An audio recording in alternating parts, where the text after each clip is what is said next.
I used to say I never had a childhood. Technically, I did. I was born. I existed. But I didn't grow up like other kids. No birthdays with balloons. No bike rides with Dad. No bedtime stories. Just city streets, shelters, and the occasional halfway decent person who didn't kick me when I was down. I was in and out of foster homes until I was 12. After that, I stopped trying. Ran away for good and lived in the back alleys of Detroit. Slept in abandoned buildings. Stole food when I had to. Fought when I needed to. Got good at both. By 16, I was already a name in the underground boxing scene. Not a big name, not like I was special. Just a name that meant pain. People called me Scrap. I didn't pick it. It stuck. I take fights anywhere. Parking garages, warehouses, basements. Cash under the table. No rules. Just fists and guts. Some nights I left bleeding. Other nights I left with a wad of bills and 2 broken knuckles. Either way, I kept coming back. Because when your whole life's been one long round of ducking punches, stepping into a ring feels like coming home. I didn't have dreams. Didn't have a plan. Just lived fight to fight. Day to day. Until one day I walked into this rundown gym on the east side just looking to keep my arms warm, maybe spar a little. And there she was. Red tank top. Sitting behind the front desk. Chewing gum and flipping through some fitness magazine. Didn't even notice me at first. I stood there, pretending to read the class schedule. But really I was just trying to figure out how someone like her ended up in a place like this. She looked up eventually and said, "You need help." I mumbled something about using the bags. She nodded, buzzed the door, and went back to her magazine. That should have been it. A nothing moment. Just a girl at a front desk. But it wasn't. I came back the next day. And the day after that. Started bringing her things. Dumb stuff at first, bottled smoothies, protein bars, once a keychain shaped like a boxing glove. I know, cheesy. But she smiled. And when she smiled, it was like someone turned the lights on in a room I didn't even know I was living in. Her name was Alina. She wasn't from around there. Said she'd moved for college, dropped out, got stuck. Worked the desk to pay rent, barely making it. Said she liked the quiet of the gym, the rhythm of it. Said I had kind eyes, even if the rest of me looked like trouble. For a guy like me, words like that hit different. Like maybe I wasn't just another scarred-up nobody. We started talking more. She'd ask how my day was. I'd ask what she was reading. She had a way of listening that made you feel like your words mattered, even when they didn't. 3 months in, I asked if she wanted to grab a coffee after her shift. She said yes. After that, we were a thing. And for 3 years, it was good. Not perfect. I was still fighting. Still doing things I'm not proud of. Still sleeping with one eye open most nights. But with her, it felt like I could maybe be something else. Something better. She started leaving a toothbrush at my place. We talked about maybe getting a dog. She said she wanted to go back to school. I said I'd help her with whatever she needed. Sometimes, I'd come home from a fight, face bruised, ribs sore, and she'd be there on the couch with a heating pad and that soft look in her eyes.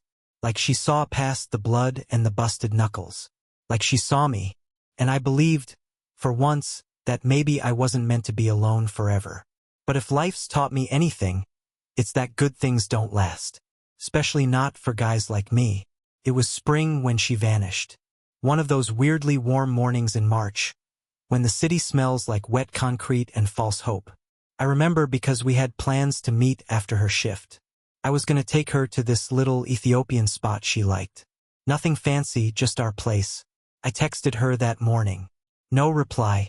Called a few hours later. Straight to voicemail. At first, I figured her phone died. Or maybe she was busy. Life happens, right? But by 10 p.m., I was pacing my apartment like a dog that lost its scent. I called the gym. No answer. Drove by, saw the lights were off. The next day, I went back. Some new girl was at the desk. Said Alina didn't show up that morning. Said she wasn't sure if she was even scheduled. I asked if she'd left a message or anything. She just shrugged. People quit all the time. I tried her phone again. Then her email. Her socials. Nothing. By the end of the week, I was hitting up everyone I knew she ever talked to. Her old roommate, her cousin out in Jersey, even this dude from her old job she once said was kind of a jerk. Nobody knew anything. Or maybe they did and weren't talking. She was just gone. No goodbye. No note. Then, for days later, I got the message. Just one line, sitting there on my phone like a bullet. I'm sorry. I left with someone else. I've been seeing him for a while. That was it. No name. No reason. No explanation. Just, I'm sorry, like that covered it. I read it over and over. Thought maybe it was a mistake. Maybe she meant it for someone else. But it was her number. Her words. And just like that, 3 years evaporated. All the late night talks, the shared meals, the quiet mornings, the plans, we had real plans, all gone. She was seeing someone else. While I was out there getting my face smashed and trying to keep a roof over our heads. While I was skipping bigger fights because she hated seeing me hurt. While I was looking at dogs at the shelter, thinking maybe we'd pick one together. The worst part wasn't the cheating. Or even the leaving. It was the fact that she didn't even say goodbye to my face. She just disappeared like I never mattered. I didn't go to the gym after that. Couldn't. Not because I was ashamed. Because I was afraid I'd see her again and lose whatever was left of me. The fights stopped too. I still had offers. Still had guys asking if I was gonna show up. But I couldn't bring myself to get in the ring. Not after that. Not when the only thing I'd been fighting for walked away without looking back. For a while, I just drifted. Days bled into nights. I'd sit on the couch watching dumb shows with the volume off. Just silence. It felt safer that way. My apartment started looking like a storage unit. Piles of laundry. Half-empty beer bottles. A dent in the couch cushion where I parked myself every night. People stopped calling. And I didn't blame them. I thought I'd seen the bottom before. Thought I knew what low felt like. But this was something else. This was being invisible in your own life. This was being forgotten by someone you gave everything to. I used to be proud of how tough I was. How nothing could break me. Turns out I just hadn't been hit in the right spot yet. They say heartbreak makes you stronger. I don't buy that. It doesn't make you stronger. It makes you quieter. Smaller. You stop saying certain things. Stop trusting certain smiles. You start moving differently even if nobody else notices. For a while after she left, I stopped being a person. I was just a shadow in a hoodie drifting through the same streets I grew up on.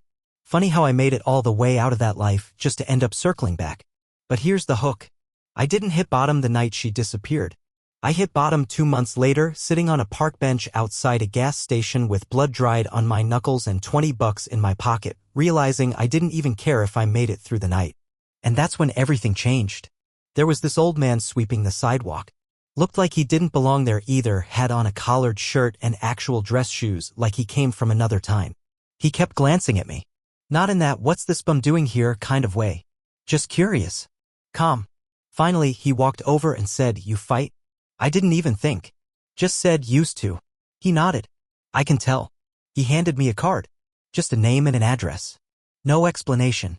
Said, "Come by if you want to learn how to do it right." I didn't go the next day. Or the one after that. But a week later, I found myself standing in front of a small brick building with flaking paint and a faded sign that said Cross Street Boxing and Youth Outreach. I walked in. And the smell hit me first, sweat, tape, old leather. Familiar. Like the place knew me before I even said a word. The old man was there. Name was Roy. Said he used to train pro fighters before he got tired of chasing titles and egos. Now he trained kids. Ones who got no place else to go, he said. He didn't ask about my past. Didn't care. He just said, "Put on some gloves." I started going every day. First just to hit the bag, then to spar, then to help him coach the younger kids. There were boys in there who reminded me of me at 15, angry, hard-headed, fast with their fists and slow to trust. And I started seeing it how the fight wasn't always the problem. Sometimes it was the thing keeping them alive. There was one kid, Javi, who wouldn't even talk when I first met him. Just grunted, swung wild, didn't care if he got hit. I took him under my wing. Taught him footwork. Guard. How to breathe. How to wait for the right moment. One day, after a clean round, he looked up and said, "You used to be a real fighter, huh?" I said, "Yeah. Still am, in some ways." He nodded like that made sense. After that, he never missed a session. Funny thing is, I thought I was going there to survive. Just to pass the time and maybe sweat out the heartache. But somewhere in the middle of all that, helping these kids, rebuilding my own strength, I started living again. Not like before. Not for anyone else. Just for me. And I remembered something Alina once told me back when we were still good. She said, "You don't have to be what the world made you. You can still decide. At the time, I thought she meant I could be better for her. Turns out, I had to figure out how to be better without her. Working at that gym didn't pay anything. Roy covered bus fare and gave me a spare key. Said I could crash in the back room if I needed to. I did a few nights a week. Got used to the smell of old mats and liniment oil. Better than waking up to silence in that apartment with the dented couch. I picked up side work too, odd jobs, moving furniture, patching drywall. Nothing permanent, just enough to get by. Roy eventually gave me a small title. Assistant coach, printed on a laminated badge with a crooked smiley face sticker. Said it was for the kids so they'd know I wasn't just some dude off the street. But it meant something to me too. I was becoming someone reliable. That was new. The kids started trusting me. Not just with footwork and head movement, but with stories. One kid told me about his mom's boyfriend hitting him. Another said he hadn't eaten the night before. I started bringing snacks. Bought extra wraps and gloves when I could. Taped ankles, iced shoulders, listened. Roy watched, never said much. But one night when we were closing up, he handed me a folded envelope. Inside was $200. I said, I can't take this. He said, you earned it. Then he paused at the door and added, you're doing more than just fighting now. I didn't know what to say to that. At night, I still thought about Alina. Still wondered where she was, who she left with, if she ever thought about what we had. But the sting was duller now. Like an old bruise that only flared when it rained. One weekend, I ran into a guy from the old fight circuit, Rico. He looked worse than I remembered. Said he was still doing bouts in basements. Asked if I wanted in. I told him no. He laughed. You soft now? I just said, no. I'm just done bleeding for people who don't give a damn. And I meant it. Later that week, I stayed late after the gym closed. It was just me and the bag. No kids, no distractions. I wrapped up my hands, stared at that canvas like it owed me something. Then I hit it. Hard. Not because I was angry, but because I could. Because I still had that power in me.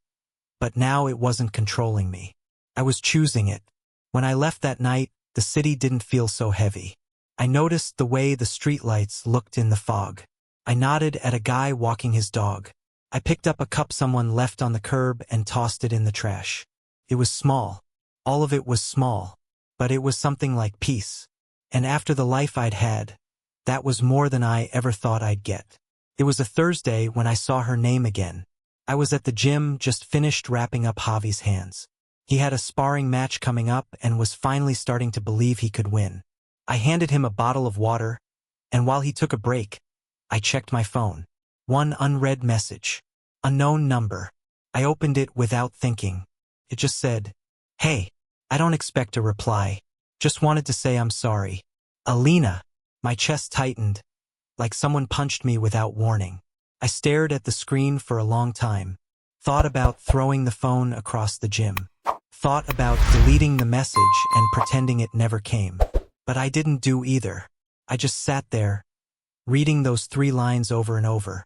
She didn't say where she was. Didn't explain what happened. No questions. No updates. Just, I'm sorry. And the truth is, I didn't even know what I felt. Anger?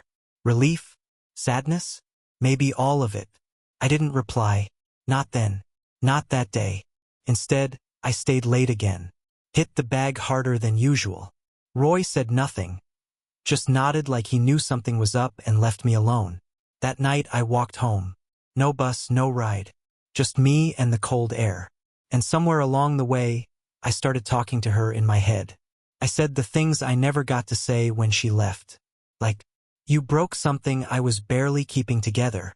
And you made me believe I was finally enough. Then left like I was nothing. And you didn't just leave. You disappeared. Like I didn't deserve a goodbye. But I also said, I still hope you're okay. And I meant it. It took a long time, but I finally understood something that night. Sometimes people don't leave because they stop loving you. Sometimes they leave because they're too messed up to stay. And maybe that's what happened. Maybe not. Either way, it wasn't mine to carry anymore. The next day, I replied. Just one line. I hope you find peace. I did. No idea if she read it. No idea if she ever will. And honestly, it didn't matter. Because for the first time in a long time, I said something true without expecting anything back. That weekend, Javi won his match. Not by knockout, but by decision. He grinned like he just discovered sunlight. I stood in his corner, clapping, proud as hell. And for the first time in years, I felt like I was right where I was supposed to be. Not chasing someone. Not running from something. Just here. Alive. Present. Whole, in my own broken way. Life didn't suddenly turn perfect or anything. I still had bad nights. Still caught myself staring out the window, thinking about all the time I lost. Still woke up with aches in places I forgot existed. But the gym kept me going. The kids, the work, the rhythm of it all. Then one day, this kid walked in. Maybe 19, skinny, thick glasses, carrying a camera bag. Said his name was Aaron. Said he was doing a photo project for his community college, something about urban resilience, whatever that meant. He asked if he could take pictures during training sessions. Said he'd clear it with Roy. Roy looked at me and said, "You good with it?" I shrugged. Sure. Just don't get in the way. First couple days, Aaron kept to the corners. Quiet. Snapping shots of the gloves, the ropes, the sweat. But he watched everything. Watched me more than the others. Then one afternoon, while I was showing Javi how to block with his elbows, Aaron asked, "You ever think about telling your story?" I said, "What story?" He said, "The one that got you here." I told him I wasn't much for talking. He said he'd be the one listening. Over the next few weeks, he kept asking little things. Not pushy. Just curious. Like, why boxing, or you ever fight in real rings, or what was your worst day? And I don't know why, but I started answering. Piece by piece, the story came out. Not the way I'm telling it now. Just scraps. Like I was on the street by 12, or first fight was behind a liquor store, or she left and never came back. One day, he asked if he could record me. Said it'd be for a short film he was putting together. I almost said no. But then I thought, why not? Let the kid have his project. Let the world see someone like me without all the filters. So I sat in front of his camera in the back room of the gym and told it straight. Everything. The fights. The street. Alina. The fall. The climb. I didn't cry. Didn't smile. Just talked like I was telling someone how to fix a broken sink. No drama. Just truth. Aaron didn't say much afterward. Just nodded, packed up, and said, "That's going to help someone." I said, "Hope so." A few weeks later, he came back with a flash drive. Said the film was done, just a 10-minute piece. He gave it to me and said, "You don't have to watch it. Just wanted you to have it." That night, I sat down and hit play. It started with shots of the gym, the bags, the cracked walls, the kids sparring. Then my voice layered over the images. Talking about loss. About learning to breathe again. About choosing to stay when walking away would have been easier. I didn't recognize the man in the video at first. He looked older. Wiser. Worn down, yeah, but solid. Real. That night I didn't sleep much. Not because I was sad. Because for the first time I saw myself the way others might have seen me. Not as a fighter. Not as a broken man. But as someone who made it through. 6 months after the film came out, Aaron's project went semi-viral. Not huge, but enough that it got shared around by some local community pages.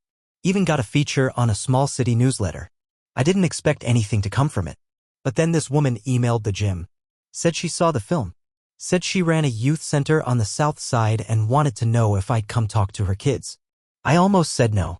But Roy saw the email first. Slid it across the desk and said, "Sounds like they need you."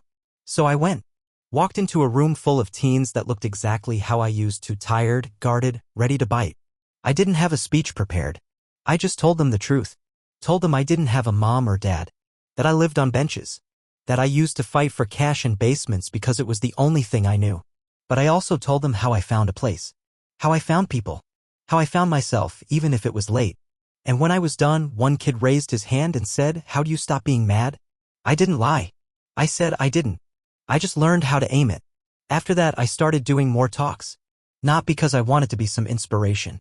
Just because I figured if even one kid heard something in my story and didn't give up, it'd be worth it. Javi got a scholarship through a boxing mentorship program. First in his family to finish high school. He calls me coach, but sometimes he calls me something else. "Pops," he said once, laughing. "Just messing with you." But it stuck. And that brings me to now. I still train kids. Still open the gym at 6 a.m. most days. Still drink the same crappy coffee from the corner store. But something's changed. I'm not waiting anymore. Not for apologies. Not for answers. Not for people who left. I'm here. And I'm not just surviving. I'm living. A few weeks ago, I got another message. This time from Benji, one of the younger kids at the gym. He sent me a selfie with his first trophy, big grin, crooked front teeth and all. Caption said, "Thanks for not giving up on me." I stared at that picture a long time, and for the first time in a long time, I smiled without it hurting.